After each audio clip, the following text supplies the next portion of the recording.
handled an investigation into an attack on a taxi driver.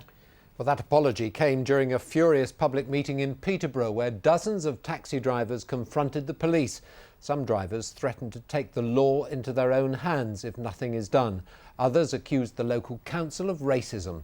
Our report is from Fatima Manji. Give us CS spray, give us batons, and we'll run the city. And I'll tell you what, we'll run it far better than you ever have. They say the police are failing them, and even the police admit they've made mistakes. You didn't use the word sorry or apology, you said we got it wrong. You know, I'm sorry. In terms of the standards we provide, Less than 2 weeks ago, taxi driver Mohammed Farouk was attacked by 5 people. Now he and fellow drivers are demanding answers. They say the police were too slow in collecting evidence and aren't doing enough to protect them. They're going to do it again. Not me. If not me, then some other taxi driver, some other old person walking on the streets. We are residential area. My mother and sister live here. This is what we want to know. Stop. Anger too at the council. Many residents here say lax licensing laws have led to alcohol-fuelled violence. People are shouting, screaming, throwing bottles. What is all that? If it's not one club, it's another club. They're just bringing up left, right and centre.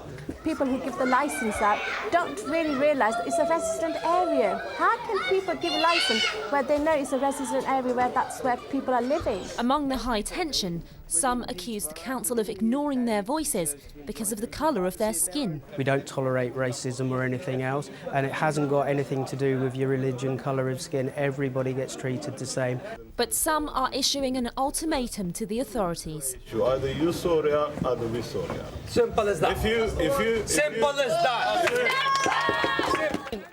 I would not put it exactly in a violence, but we like to protect. If I'm standing in front of my house, right, and my sister and my mothers and my brothers and my family, and if somebody come in to attack me, and then if you're going to turn around and say to me, I'm violent, well, then it's up to you. The authorities have promised to act, but the concern here is, will it be fast enough?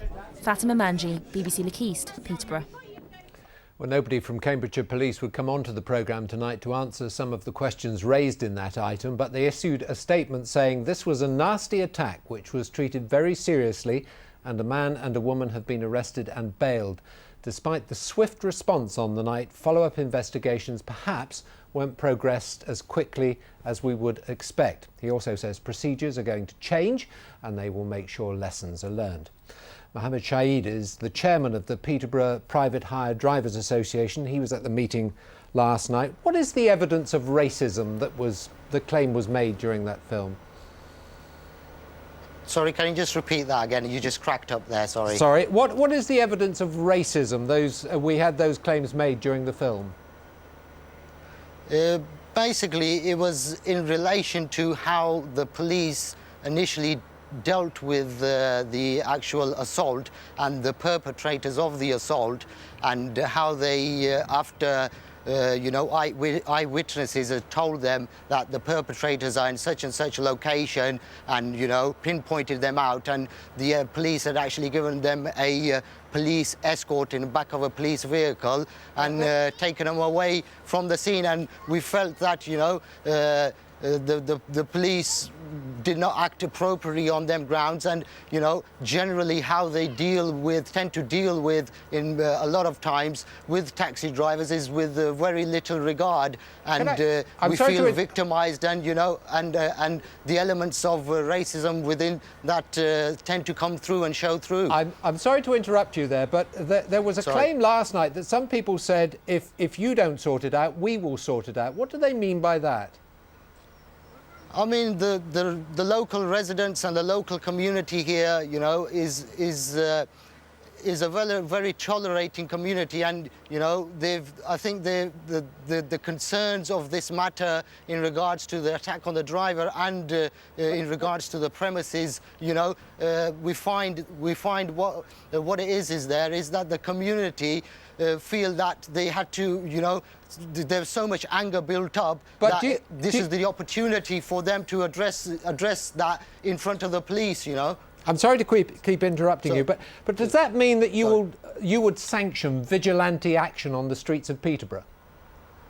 No, we wouldn't sanction vigilante action on the streets whatsoever, but we hope to work closer with the police, and we expect the police to, is unexpected the apology that they gave Mr. Farouk, and from how the police response was in, relation to how they're going to learn lessons from this. Hopefully, we could come to an amicable decision on this and move on from this and get it resolved in the right way. But to the question, as community tensions build and people feel frustrated when the police victimize themselves, then sometimes people's angers run high and tempers run high and things are said. But our duty as members of this community is to always work with the police and get the best out of the services that they could provide us. Just very quickly, Mr. Shahid, if I can ask you for a yes/no answer, you are not going to get involved in violence on the streets of Peterborough.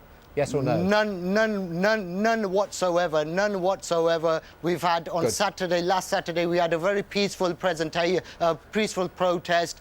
Yesterday, we had a very peaceful meeting with the police. Our families, children, elders, everybody from the community is involved and taking part in it. And violence is not an issue here at all. Well, thank you very much for coming on and making that clear this evening. Thank you. Thank you very much. Cheers. Thank you. Bye-bye.